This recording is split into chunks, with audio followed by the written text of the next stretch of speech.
बहुत शुक्रिया जनाब चेयरमैन, मुझे मौका देने का गुफ्तगू का। ये आइनी तरामीम जो कि 27वीं आइनी तरमीम के नाम से ऐवान बाला में गुज़िश्ता दिनों पेश की गई और उस पर कानून इंसाफ की स्टैंडिंग कमेटी ने और कायमा कमेटी कौमी असम्बली की, उन्होंने भी बहस की। अभी मोहतरम फ़ारूक नाइक साहब ने इसकी रिपोर्ट पेश की है। Please order in the house. जी मैं गुजारिश कर रहा था कि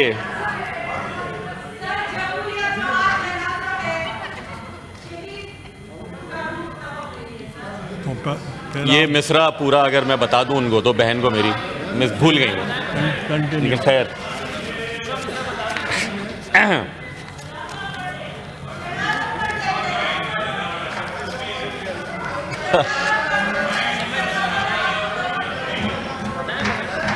आप कंटिन्यू। जी सर।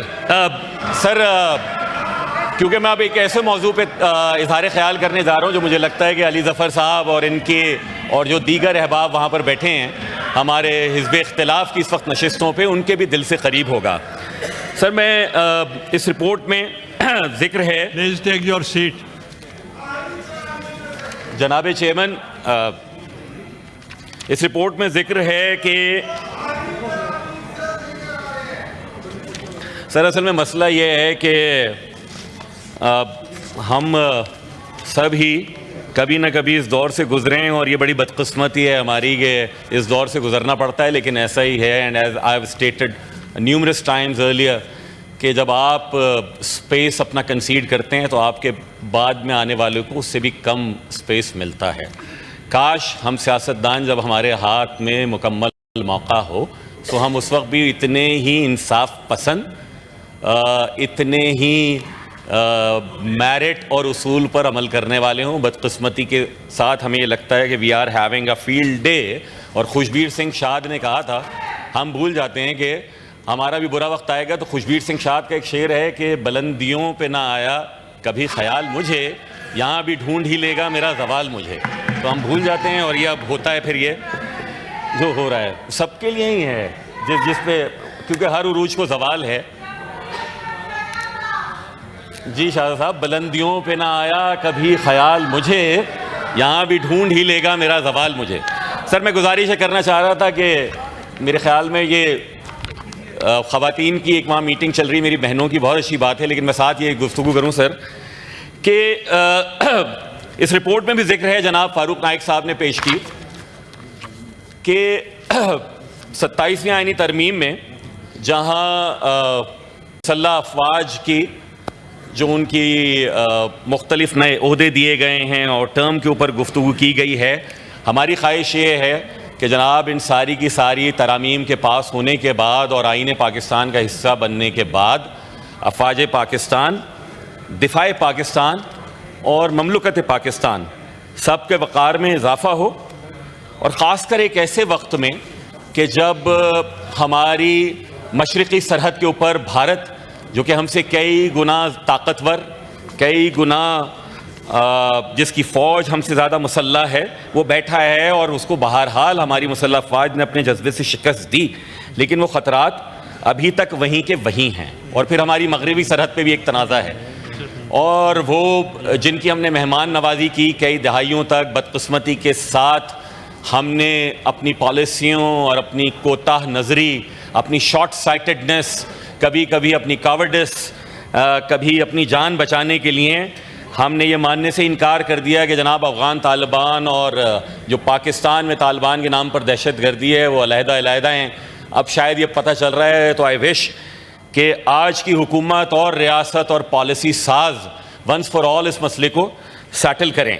ऐसे मौके के ऊपर यकीनन अफवाज पाकिस्तान किन हौसला अफजाई और सपोर्ट ज़रूरत है। ये ना हो कि उस वक्त के एक कौमी असम्बली के कायदे हिज़्ब इख्तिलाफ़, जो कि एक साबका फील्ड मार्शल के पोते भी हैं, वो ये फरमा रहे थे जंग के दिनों में कि पाकिस्तान के पास तो मिज़ाइल ही नहीं है, मिज़ाइल हमने सारे बेच दिए हैं और जहाज़ हम उड़ाएंगे कैसे कि जहाज़ों में तेल नहीं है। That was not the time to demean Pakistan, to belittle Pakistan. That was, I don't want to go to that extent, but it was nothing but treason of a certain type, sir.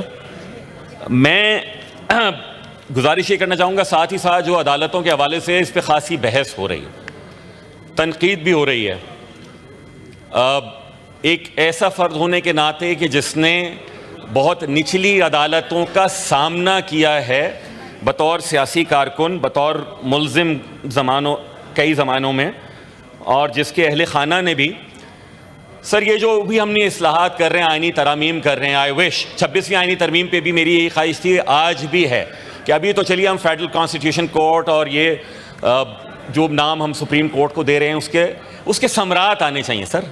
सिर्फ वो इस्लामाबाद तक महदूद ना रहें, सिर्फ वो हाई कोर्ट्स तक महदूद ना रहें। एक आम साइल जो रोज़ाना रुस्वा हो रहा है पाकिस्तान में, जिसके केसेस इल्तवा का शिकार हैं, क्या आया उनके लिए भी ये जो हम तरामीम करने जा रहे हैं, या उससे पहले जो हमने पिछले बरस की थी तरमीम, क्या उसके ज़रिए कोई ऐसी पॉलिसीज़ मुरतब हुई हैं? क्या उस वक्त के बने हुए चीफ जस्टिस साहिब आएंगे, जो आइनी अदालतें बनेंगी या बन चुकी हैं, उन्होंने ऐसे क्या इक़दाम किए हैं कि जिससे आम साहिल को फ़र्क पड़ा है? ये हमें बतलाने की ज़रूरत है। सर एक और तनकीद जो मैं देख रहा हूँ हो रही है, वो ये भी आई कि जनाब लोगों की बात यह है कि what's in it for us, हमारे लिए क्या है इन तरामीम में। बहरहाल दिफा पाकिस्तान का मजबूत होना, बहरहाल निज़ाम इंसाफ में बेहतरी की तवक्को से की जाने वाली तरामीम हैं, तो उनकी मौजूदगी आम आदमी के लिए बेहतर है। लेकिन साथ ही साथ हमने, जैसे मैं अपनी बात करूँगा सर, जनवरी 2022 में मैंने पहली दफ़ा जब कॉन्स्टिट्यूशनल अमेंडमेंट आर्टिकल 140A की मज़ीद वजाहत और उसके बाद दीगर ऐसे कई आर्टिकल्स इंसर्ट करना कॉन्स्टिट्यूशन में, जिनसे मुल्क भर में मौजूद बल्दियाती हुकूमतों को में बेहतरी आए, एम्पावर्ड हों, बल्दियाती इदारे ना हों वो जो कि ज़ेर दस्त होते हैं सूबाई हुकूमतों के। उसके बाद गुज़िश्ता बरस मुत्तहिदा कौमी मूवमेंट ने कौमी असम्बली में जनाब आइनी तरमीम जमा कराई और वो इसी हवाले से थी। हम शुक्रगुजार हैं वज़ीर आज़म पाकिस्तान के लॉ मिनिस्टर साहब के, और मैं जनाब फ़ारूक नाइक साहब का भी शुक्रगुजार हूँ कि पहले लॉ मिनिस्टर ने, वज़ीर आज़म पाकिस्तान ने इसको अपना मुकदमा बनाया, जो कि यकीनन MKM का मुकदमा नहीं है। मोहतरम मेयर कराची यहाँ गैलरी में तशरीफ़ फरमाएँ, मोहतरम वज़ीर आला बलूचिस्तान भी तशरीफ़ फरमाए हैं। सो ये मेयर कराची का मुकदमा है। ये वज़ीर आला बलूचिस्तान से बहुत सारे ऐसे काम जो उनके या किसी और वज़ीर आला के शायद करने के उनके पास वक्त भी ना हो, और शायद सिस्टम इनेबल्ड ना हो, लोकल गवर्नमेंट की शक्ल में, सर्विस डिलीवरी की शक्ल में आपके पास ऐसे लोग और ऐसा सिस्टम आए कि आप सैलाब हो या खुदा न खास्ता कोई और आफत हो या फूड का क्राइसिस हो या कोई और मसला हो, उस पे लोगों को मौक़े मिल सके। ये इसलिए हम आइनी तरमीम लेकर आए थे, और हुकूमत की मेहरबानी कि अब जब हमने ये कहा कि जनाब जब 27वीं आइनी तरमीम के लिए बैठ रही है पार्लियामान, तो हमारी इस तरमीम को भी देखा जाए। मुझे ये बताया गया है कि फ़ारूक नाइक साहब की सरबराही में जो कमेटी मीटिंग हुई उसमें उसको ज़ेर बहस भी लाया गया, और शायद अक्सरियत ने अरकान की उसकी तायद की, ताहम कुछ ये एतराज़ात आए कि इसमें कोई स्ट्रक्चरल फ्लॉ है। हमारी लाई हुई तरमीम ना सहीफ़ा आसमानी है और ना हम अक्ल कुल हैं, इसमें इस्लाह की गुंजाइश है जनाब, क्यों नहीं, सब कर सकते हैं।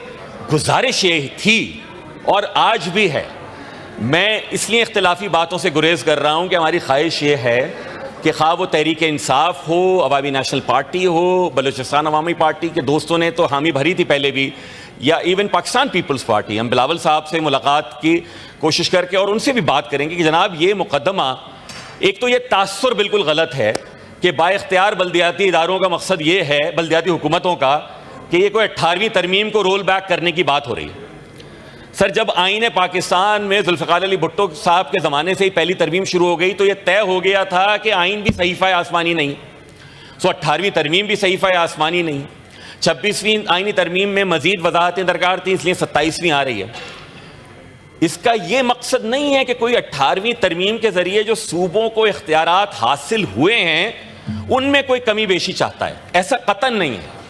इसका मकसद ये है कि उस रूह के तहत जो सूबों को इख्तियार और वसाइल तफवीज़ हुए वो उन्हीं सूबों के उन शहरियों तक तो पहुँचें कि जो सिर्फ सूबाई महकमों के ज़ेर दस्त रह जाते हैं, ये तो जैकबाबाद और कश्मीर का मुकदमा है, ये तो सादिकाबाद और रहीम यार खान का मुकदमा है जो अपने अपने सूबाई दारुल हुकूमतों से दूर हैं। इसका कतन मकसद ये नहीं है कि किसी भी सूबाई हुकूमत या वजीर आला से कोई इख्तियार लिया जाए, बल्कि इसका मकसद ये है कि जब हम पहले कहते थे कि एक इस्लामाबाद ने पूरे मुल्क के निज़ाम सारी ताकत उसके पास है, 18वीं तरमीम के बाद 4 और इस्लामाबाद बन गए। ये तो रूह नहीं थी सर 18वीं तरमीम की। 18वीं तरमीम की रूह के हिसाब से एक चीज़ जो ज़ेर बहस आई नहीं, लेकिन मैं बरसबील तज़करा कहता चलूँ कि ये बात पहले आ रही थी, बिलावल साहब के भी हमने देखा सोशल मीडिया पैगाम पर के नेशनल फाइनेंस कमीशन में कोई 10-1% कर्टेल करने की बात हुई। ये भी एक बहस तलब मसला है और होना चाहिए। वजीर ख़जाना बैठे हैं यहाँ, मुझे नहीं इल्म इस बात का कि आया आज भी हम वो कर्जे अदा कर रहे हैं या नहीं, मुझे इल्म नहीं है कि जो 18वीं तरमीम से पहले लिए गए हों अगर, तो क्या अगर ऐसे कर्ज हम अदा कर रहे हैं तो क्या उसकी अदायगी में भी क्या सूबों को कंट्रीब्यूशन, एक सवाल। क्योंकि फेडरल किटी का तो हमें पता है, हम जब इस बजट पे देखते हैं हम इनसे शिकवा भी करते हैं कि आप हमेशा हमारी सैलरीड क्लास के ऊपर, घर से भाई से लेकर बेगम तक जो है हमें इस तरह देखते हैं, हर साल ये टैक्स बढ़ा देते हैं। लेकिन ये कहते हैं कि क्या करें जी, आसान आप लोगों की गर्दन है, ट्रेडर्स पे लगाएंगे तो उनकी तो अंजुमनें हैं, सैलरीड क्लास की कोई है नहीं। ये अलग मसला है कि जो बदमाशी नहीं कर सकता उसकी गर्दन दबाई जाती है, और आपका नहीं कसूर सर, ये आपसे पहले भी होता चला है। सो दूसरी ये भी बात देखने की ज़रूरत है कि भारत ने हमला किया, मगर war is an expensive business. आप हर जो मिसाइल दाग रहे थे और जिस पे हमारा सर फख्र से बुलंद हो रहा था, एंड दैट वाज नेसेसरी, लेकिन उसके लिए आपको पैसे भी तो चाहिए। सो आया वफाक ने 18वीं तरमीम के बाद अपने पास रखा, लेकिन आया क्या सूबे कोई, क्योंकि अगर मुझे ये कोई कहे कि कोई 1% या पता नहीं कितना कोई टैक्स एडिशनल वॉर सेस और व्हाटसोएवर इज बीइंग प्रपोज्ड, तो मैं कहूँगा लाइक रहम जिल्ले लाई जहाँ पना रहम, किस कदर हम यहाँ तक जाएंगे। लेकिन क्या सूबे उसमें कंट्रीब्यूट करें या नहीं। लेकिन सर जहाँ बात यह है कि चलिए NFC को में कोई 42% वफाक के पास रह जाता है, बाकी सूबों के पास जा रहा है, और मुझे अपने सूबे का नंबर पता है कि सिंध रेवेन्यू बोर्ड जब बना है तो जब पहले general sales tax and services 2009 तक वफाकी हुकूमत जमा करती थी और कलेक्शन चार्जेस रख के कोई 9 अरब मिले थे सूबे सिंध को। इस साल कोई 11 अरब मिले थे, थैंक्स फॉर करेक्टिंग मी। इस साल कोई 300 अरब रुपए के लगभग है, वो 300 अरब रुपए के लगभग है। और उसके अलावा भी है जो प्रॉपर्टी टैक्स है, नीचे नहीं गया, इंफ्रास्ट्रक्चर सेस व्हाटसोएवर। कहने का मकसद ये है सर, चलिए इस बहस में ना भी जाइए, लेकिन 18वीं तरमीम के साथ ही एक प्रोविंशियल फाइनेंस कमीशन भी तो जुड़ा था। 2007 के बाद, मेरे ख्याल में 2007 के बाद प्रोविंशियल फाइनेंस कमीशन नहीं है सिंध में। हम जब उस वक्त हुकूमत में थे उस वक्त आया था, और दूसरे सूबों में भी ये हाल है। ऐसा नहीं है कि सिंध में एक अकेला ही है, सिंध में तो फिर मकामी हुकूमतें मौजूद हैं, बाकी कई सूबों में शायद ऐसा नहीं है, और उससे भी ज़्यादा अबतर किस्म के कवानीन आ रहे हैं, जो कि बड़ी अजीब व गरीब बात है। तो सर कहने का मकसद ये है, आप NFC नहीं कम कर रहे, नहीं कीजिए, एक सर्टेन परसेंटेज उसकी प्रोविंशियल फाइनेंस कमीशन के लिए प्रॉमिस तो करवा दें कि अच्छा जी ये सूबे को इस साल शेयर मिलता है, उसमें से ये सर्टेन जाएगा। पहले तो हमें ऑक्ट्रॉय जिला टैक्स भी सारा का सारा जो अकाउंट 4 आई बिलीव होता था, और उसके जरिए विफाक दे देता था और वो आ जाता था। अब एक ही अकाउंट है, मुझे नहीं पता, मेयर कराची की मौजूदगी से ये तो होना चाहिए कि वो 36-38 अरब रुपए उस जमाने में ड्यूज थे, मिल गए होंगे। तो आई गॉट दी रिप्लाई। तो दिस इज द इशू कि जी सूबाई हुकूमत के जेर दस्त जो भी होगा वो बल्दियाती हुकूमत नहीं होगी, वो बल्दियाती इदारा होगा।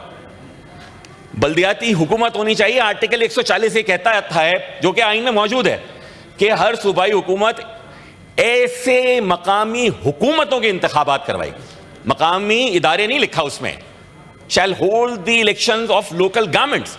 और फिर क्या ट्रांसफर करेगी? एडमिनिस्ट्रेटिव, पॉलिटिकल और फिस्कल अथॉरिटी। अब अपने सूबे का मैंने कानून देखा हुआ है, उसमें प्रीएम्बल में यही बिल्कुल छाप दिया है, और नीचे सारा का सारा जो है एक तरफ है। अच्छा, कानून बनाना सूबाई असेंबली का है, बिल्कुल हम मानते हैं इस बात को, जी ठीक है। हम सूबे का सब्जेक्ट कतन नहीं कह रहे कि विफाक अपने पास ले ले। हम ये कह रहे हैं कि जिस तरह विफाक ने ये आइन में 3 चीजें लिख दी हैं। शहादत भाई आपकी तवज्जो, आपकी शहादत चाहिए, गवाही वाली। तो सुर्ख सलाम जी। सर आइन में लिखा है कि आपने सियासी, इंतज़ामी और माली इख्तियारात दे देने हैं।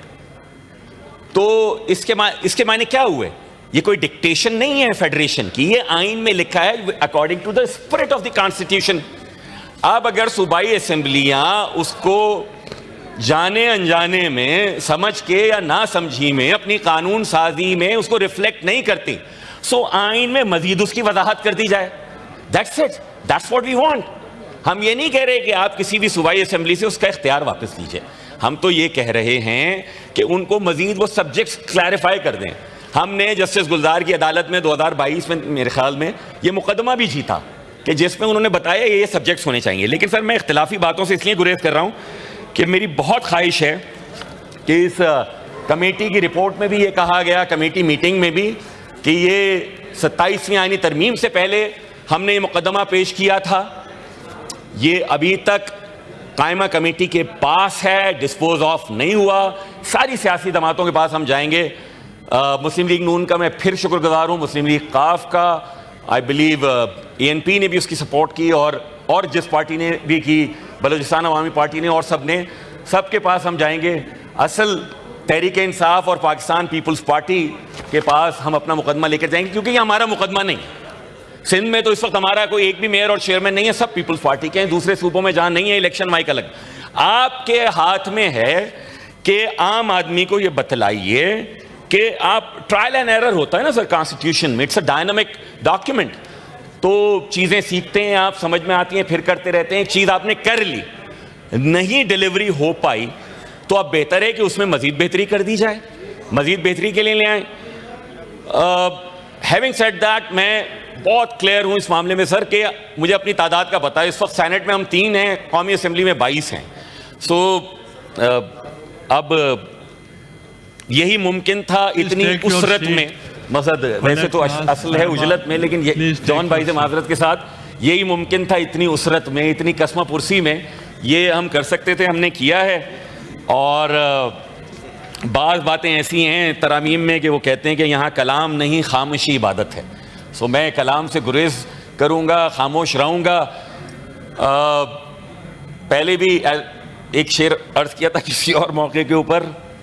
अब मैं पढ़ तो सियासी हवाले से रहा हूँ, किसी को गैर सियासी भी लगे तो ठीक है, लेकिन मैं खासकर पीपल्स पार्टी की तरफ के कह तो सकता हूँ तुम्हें मजबूर कर सकता नहीं, कह तो सकता हूँ तुम्हें मजबूर कर सकता नहीं, इख्तियार अपनी जगह है, बेबसी अपनी जगह। अपनी हम कोशिश करते रहेंगे कि अवामी बेहतरी के लिए जो हमारी दानिश में, हम अक्ल कुल नहीं है, हमारे जो हम प्रपोजल्स दें उसमें आप इस्लाह कर सकते हैं, कोई और उसके जाविये ला सकते हैं बेहतरी के लिए। लेकिन state of Pakistan is defined under article 7 of the constitution sir. उसमें वाज़ेह तौर के ऊपर है federal government, provincial government, local government and any other authority जो लेवी कर सके टैक्स को। स्टेट की कंप्लीशन नहीं है तब तक लोकल गवर्नमेंट नहीं है। आप लोकल गवर्नमेंट लाइए लोगों की बेहतरी के लिए, जो अपने सूबाई दारुल हुकूमत में भी हैं वो भी, और जो उनसे दूर दराज उस सूबे के मकीन हैं उनकी बेहतरी के लिए काम कीजिए। ना पहले 18वीं तरमीम से वज़ीर आज़म पाकिस्तान की कैपेसिटी थी मुल्क भर में लोगों को सर्व करना, ना आज किसी भी वज़ीर आला की ये कैपेसिटी है, बावजूद उसके वो बहुत डायनामिक हों। उनका ना काम है ना उनकी कैपेसिटी है कि वो दूर दराज के इलाकों में जाएं। बराए मेहरबानी लोगों को उनके डोर स्टेप्स पे जो हम मसले का हल देने के वादे करते हैं इलेक्शन में, उसको पूरा भी कर लें जब ऐवान में मौका मिले। बहुत शुक्रिया